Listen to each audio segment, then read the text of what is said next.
बिस्मिल्लाहिर्रहमानिर्रहीम। खातिन हज़रात, मैं हूं आपका अपना अख्तर अब्बास और मेरा सलाम पहुंचे। आज आपके कमेंट्स हैं और मैं हूं। और पहला कमेंट्स लव लाहौर ने कहा कि सर जी खुदा करे लोग बदल जाएं, इंसान ज़िंदा रहता है पर अंदर से मर जाता है। अच्छा, जब मारने वाले कोई और नहीं होते, आपके अपने होते। और जब आपको ऐसा दुख मिलता है तो उसका अजाला सिंपल ये होता है कि जब आपकी बारी आए तो आप लोगों को ना मारें, पर हम ये करने से बाज नहीं आते। सन किड ने कहा है कि सर हम कान पीछे करने के लिए बच्चे के कानों पे सनी प्लास लगा देते थे। अच्छा, ये माएँ हैं, इनको कौन अकल देता है? ये मेरा रब है। हमने बहुत सारे बच्चों के सर पिचके हुए देखे एक साइड को। अच्छा, जब बच्चा बड़ा होता है ज़रा में बहुत दुख होता है कि सर नहीं बना हुआ। तो सराइकी जो पट्टी है और जो ख़ास तौर जनूबी पंजाब की पट्टी है, वहाँ चावलों को प्लेट में रख के किया जाता था। मलमल में चावल रख के उसका बना दिया जाता था और बच्चे का जो ये है पिछला हिस्सा उसमें रखा, तो चारों तरफ वो होते थे चावल। तो इतना खूबसूरत और गोल सर बनता था। जब तक मेरे बच्चे पैदा हुए तो बाज़ार से फिर वो एक बिन्नू से मिल जाते थे, हम उनके लिए वो लेके आए, तो अल्हम्दुलिल्लाह उनके सर बहुत अच्छे बने। ये बंदे को बड़े होने के बाद पीछे आप सर पे हाथ फेरें और बिल्कुल ऐसा हो, बंदे की टेंड हो, तो पता चलता है कि सर का क्या हाल ख़राब है। माँ अच्छी वो है जो अपने बच्चों के चीज़ों का ख्याल करे। खुदा ना खासा बचपन में आपके बच्चे की आंखें टेढ़ी हों तो इसको फॉर ग्रांटेड मत लीजिए, डोंट टेक इट ईजी। फ़ौरन किसी आई स्पेशलिस्ट को मिलिए। इसको अंग्रेजी में कहते हैं कन्वर्जेंस इन सफिशेंसी, यानी एक आई बॉल इधर है, एक आई बॉल इधर है और आप सामने देख रहे हो तो आप दो बंदों को बात कर रहे हो। तो इनफैक्ट लोग इसको पंजाबी में तो फिर बहुत बुरा भला कहते हैं, भेंगा कहते हैं, पेंगी पेंगा। तो ये अब तुम्हें वो गाली जैसा लगता है, लेकिन उस बच्चे का कोई कसूर नहीं है। कहीं माँ के खाने में प्रॉब्लम रहा या कहीं सास ने ख्याल नहीं किया, उस दौरान जब बच्चे की बुनत हो रही होती है, ब्रेन और उसके आज़ा बन रहे होते हैं, इवन शक्कर ज़्यादा खाने पीने से मसला हो जाता है। तो जितनी ख़वातीन हैं ये अकल से काम अगर लिया करें, उनकी माएँ और सासें भी, तो अपनी पूरी नस्ल को खूबसूरत रख सकते हैं। बाज़ के जिस्म पूरे नहीं बन पाते, बाकी दिमाग पूरे नहीं बन पाते। तो ये बहुत ज़रूरी चीज़ें हैं कि जिनके बारे में गौर करते रहना चाहिए। क्यूटर कहती हैं कि सर जी आपका गार्डन बहुत अच्छा है, ऐसा गार्डन मूवीज़ में देखने को मिलता है। अच्छा, वो आपने जो फूल देखे वो इतने खूबसूरत, उसके बिल्कुल साथ गुलाब का पौधा है। कल और परसों उसमें डोडियाँ लगी, चूँकि वो पौधा बड़ा है ज़रा, अभी मैंने उसको कुछ दिन पहले काटा, वरना वो 12 फुट ऊंचा था, यानी हमारी छत को क्रॉस कर गया था, जो सेन के 7 कमरे की छत है। तो अब उस पर आज मैंने देखा को 22 फूल खिले हुए। अच्छा, ये भी लाल हैं, जो साथ वाला फूल है वो भी लाल है, लेकिन दोनों की सुर्खी में मेरे रब ने ऐसी खूबसूरती, इतना फ़र्क है। अभी जो मेरे ऑफिस के फूल खिले हैं उसमें एक पौधा मैं लेके आया था बागे जना से, उस पर येलो और ऑरेंज के बिल्कुल साइज़ के और रंग के फूल खिले बेशुमार, यानी हर शाख पे, नीचे से तो एक ही है और उसका ऊपर से शाखें बहुत ज़्यादा है।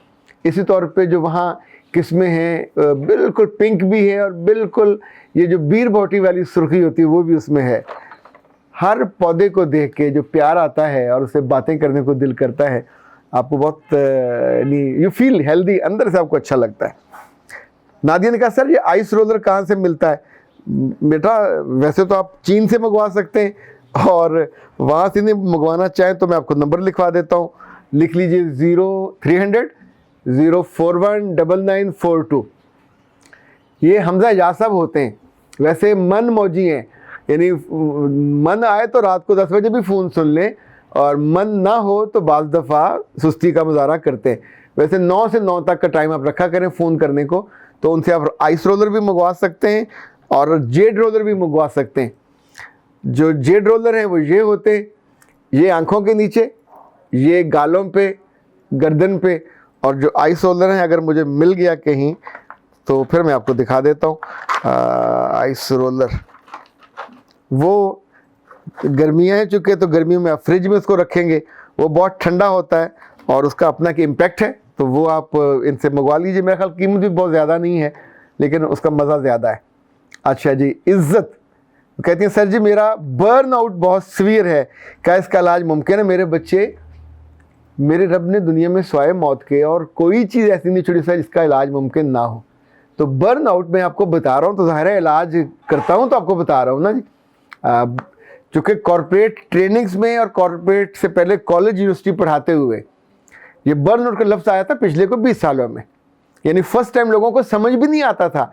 हमने लफ्ज़ सुना हुआ टर्न आउट। टर्न आउट होता पैसे का, खर्च कितना है, आमदनी कितनी है, तो हर एक को टर्न आउट समझ आता है। बर्न आउट किसी को समझ ही नहीं आता था। हुआ ये कि जब मैं HRD यानी ह्यूमन रिसोर्स डेवलपमेंट का एक जो सबसे शानदार कोर्स था पाकिस्तान में पहला शुरू हुआ था, ये हुआ था लाहौर में, और मेरी यूनिवर्सिटी ने उस जमाने मेरी 35,000 फीस पे की और मुझे कोर्स करने भेजा। उस कोर्स में बड़े बड़े उम्दा लोग थे। ये इस्पीरी यूनिवर्सिटी के जो वाइस चांसलर थे मालिक मियाँ अब्दुर्रहमान साहब, ये उसमें थे। इस तौर पे एक सेक्रेटरी साहब थे भट्टी साहब, और लम्स के और ये जो पैकेजेस है उसके फ्रांस के हेड। अच्छा, हर बंदा मुख्तलिफ बड़ी टेक्सटाइल कंपनियों से लोग थे, टॉप के लोग थे सारे, 35 लोग थे। जो हमें टीचर मिले एक से एक आला, एक से एक शानदार, सब कॉर्पोरेट से मुतालिक थे। मिस मदीह से हम पहली दफ़ा वहाँ मिले। मिस जो पर्ल कॉन्टिनेंटल की HR की थी, वो हमें फर्स्ट टाइम उनसे मुलाकात का और उनकी ट्रेनिंग को पैटर्न को देखने का मौका मिला। तो वहीं हमें एक हमारी टीचर ने बताया कि वो शी बिन टू जापान, तो वहाँ किसी वो टोक्यो के साथ ही कंपनी थी, वहाँ वो गए। तो वहाँ उन्होंने पूछा कि आपके यहाँ लोगों का टर्न आउट क्या है। अच्छा, ये जब लोगों का टर्न आउट पूछते हैं तो इसका मतलब था कितने लोग जल्दी छोड़ के जाते हैं। आमतौर पे बड़े इदारों को लोगों को छोड़ के नहीं जाना चाहिए, ये इदारे की स्टेबिलिटी या क्रेडिबिलिटी होती है। तो उसको समझ नहीं आई कि ये बात क्या कर रही है। इन्होंने 5-6 सवाल पलट पलट के पूछे। उसने कहा, oh my God, you are asking about the last person who left us, are you? तो उसने कहा, यस, इट्स अ क्वेश्चन। तो उसने कहा, ओ it happened 20 years back and she was not leaving, he was not willing to leave. She was so ill that company doctor recommended her for a long leave, so she went and never came back. इसका मतलब है कि लोग अपने काम से इतना मोहब्बत करते हैं, उनका अंदर बर्न आउट नहीं हो रहा होता। तो जब बंदा अंदर से तंग होता है, अच्छा हम तो अजीब लोगों से वास्ता पड़ता है ना। हम नौकरी ज्वाइन करते हैं, आगे से एक बूटा मिलता है, वो कहता है तू कितने फंस गया, Why are you here? They are not good people. Company अच्छी नहीं है, लोग अच्छे नहीं है, काम अच्छे नहीं है, तुम नौजवान हो, खूबसूरत हो, प्यारी हो, अच्छी हो, यहाँ कहाँ आ गई। तो मैं ऐसी बच्चियों से कहता होता हूँ कि बेटा जी उनसे पूछा करो कि हमें तो तुम ये कह रहे हो, ज़रा ये भी तो बताओ तुम यहाँ कितने अरसे से हो। तो पता चलेगा कि 18 साल से, 19 साल से, यानी खुद कंपनी नहीं छोड़ी, खुद जोंक की तरह चिमटा हुआ है, पर लोगों की ओरिएंटेशन उनको अंदर से आग दिखा रहा है, आग लगा रहा है, ताकि कोई अच्छा बंदा वहाँ टिके ना और उसको बर्नआउट शुरू में हो और छोड़ के चला जाए। इससे आप स्टेबल नहीं होते कहीं ना कहीं। पता मुझे याद है, मैं एक ट्रेनिंग पे गया, इट वाज इन कराची, और उसमें उनके MD और GM सब लोग बैठे हुए थे। तो मैंने कुछ टेस्ट लेने शुरू किए, और टेस्ट में बिल्कुल फ्रेंडली लेता हूँ, पर उसमें इंसानों का पता चल जाता। 7 टेस्ट ऐसे होते हैं कि जिसमें बंदा बिल्कुल निखर के ऐसे सामने आता है जैसे फटकरी डाले तो पानी साफ़ हो जाता है। तो 1-2 लोगों के बारे में मैंने उनके GM को कहा कि ये जो दोनों लोग हैं ये अंदर से इतने कंफ्यूज्ड हैं, और अदारे के बारे में उनके अंदर एक हेट्रेड है।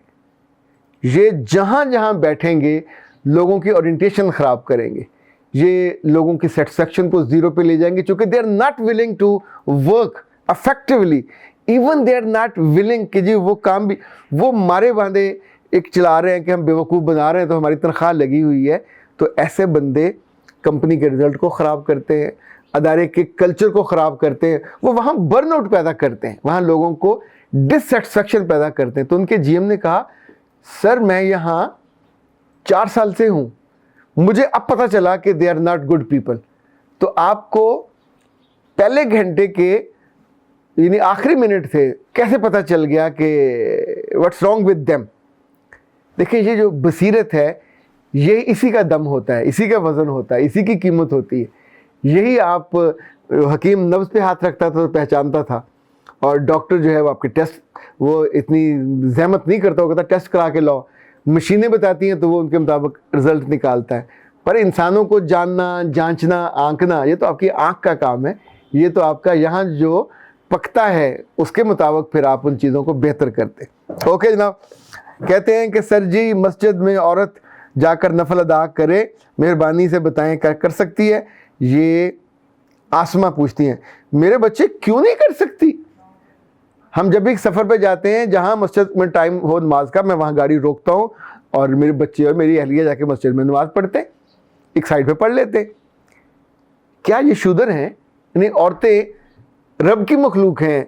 जितना मेरा ईमान उतना उनका ईमान, जितनी मेरी इज़्ज़त उतनी ही उनकी इज़्ज़त, जितना मेरा नामा माल उन पे भी वही नामा माल, वही 2 फरिश्ते उन पे हैं। अच्छा, बहुत मुमकिन है अजर में और दुआओं में वो मुझसे ज़्यादा वो हों। ये तो दुआएं तो अल्लाह कबूल करने वाला। तो हम कौन होते हैं अल्लाह के घर में किसी को? नबी सल्लल्लाहु अलैहि वसल्लम के ज़माने में तो औरतें फजर में साथ होती थी, पीछे नमाज़ पढ़ रही होती थी, और अल्लाह के रसूल कहते थे जब कोई बच्चा रोता है तो मेरा दी चाहता है कि मैं सूरत को छोटा कर दूं और जल्दी नमाज से फ़ारग हो लूँ ताकि ये खातून चली जाए, अपने बच्चों को दूध वूध पिलाना है पिला ले। इसी तौर पे जब सलाम फेरते थे तो ख़वातीन को पहले जाने की इजाज़त होती थी, और पूरे मदीना मुनव्वरा में कोई टेंट सर्विस नहीं थी। ये हमारी आज की जो नेक ख़वातीन है ना, ये बहुत किसी गलत फहमी का शिकार हैं। इस्लाम पर्दे के लिए नहीं उतरा हुआ। इस्लाम ईमान की खूबसूरती और लज्जत को, इंसान हो, खातून हो, मर्द हो, दोनों को अल्लाह की मोहब्बत में मुब्तला करने और उसकी लज्जत देने के लिए उतरा है, प्रोसेस के लिए नहीं उतरा। हम प्रोसेस से मोहब्बत करने लगते हैं। मुझे एक दफ़ा एक खातून ने किसी उसमें कहा ट्रेनिंग में कि सर ये पर्दा बहुत ज़रूरी है। मैंने कहा बिल्कुल ज़रूरी है, पर यह आपकी हिफाजत के लिए है, इस्लाम इसके लिए नहीं उतरा। ये पर्पज़ नहीं है, ऑब्जेक्टिव नहीं है, आपको गलत फहमी है। फिर मैंने उन्हें कहा मिसाल के तौर पे जो सफाई है वो निस्फ ईमान है, इसका मतलब ईमान का हिस्सा है। हदीस में अल्लाह के रसूल ने जोर दिया। अच्छा, एक खातून जिसने लिया हुआ है कुछ और दिनों से उसने सफाई का केयर नहीं की, तो पास बैठने वाली को वो इस्लामी नहीं लगेगी, उसके अंदर से हमक आएगी, आप साथ खड़े नहीं हो सकते, बैठ नहीं सकते। कितनी नेक दिल ख़वातीन चली ऐसी हैं, अपने कपड़ों को धोती नहीं है, चूँकि नीचे वाले पहने हुए तो पहने रखे, ऊपर से वो ले लिया। तो ये अच्छी नहीं है अंडरस्टैंडिंग। अच्छी अंडरस्टैंडिंग ये है कि इस्लाम और दीन का मिजाज चीज़ों से मोहब्बत का है ही नहीं। अगर कोई इंसान भी अपने गिर्द लोगों को घुमाने लगे तो वो जाली है। पूरा मंशा इस तालीम का और तरबियत का, लोग अंदर से खूबसूरत हों, बेहतरीन हों। और बेहतरीन कब होंगे? जब अपने रब से मोहब्बत करते हैं और मोहब्बत उनसे अताअत करवाती है, उनसे करीब होते हैं और उसकी खुशी के लिए सिर्फ अच्छे काम करते हैं, बुरों से बंदा दूर होता जाता है। लेकिन जनाब आप सलामत रहिए। बर्नआउट दुनियादारों को भी होता है, दीनदारों को भी होता है, माशी तौर पे कमज़ोर लोगों को भी होता है, सोशली तौर पे गुनाहगारों को भी होता है। जहाँ जहाँ आपका दिल धड़कता है, मुतमिन नहीं होता, वहाँ पे बर्नआउट होता है और इसका इलाज करवाना चाहिए। इसका इलाज काउंसलिंग के हम 3 सेशन लेते हैं, क्योंकि ये आपको हमेशा डिप्रेशन में ले जाता है, एंजाइटी में, फिर आपके अंदर तनाव होता है और फिर ये मुश्किल डिप्रेशन बन के आपको लमलेट कर देता है। You are unable to perform normally. रिश्ते आपके ख़राब हो जाते हैं, नौकरियां ख़राब हो जाती हैं, आपका तासुर ख़राब हो जाता है। इसलिए बेहतर है जब ये मसला होने लगे फ़ौरन उसको हल किया करें। अख्तर अब्बास को दीजिए इजाज़त। अस्सलाम वालेकुम।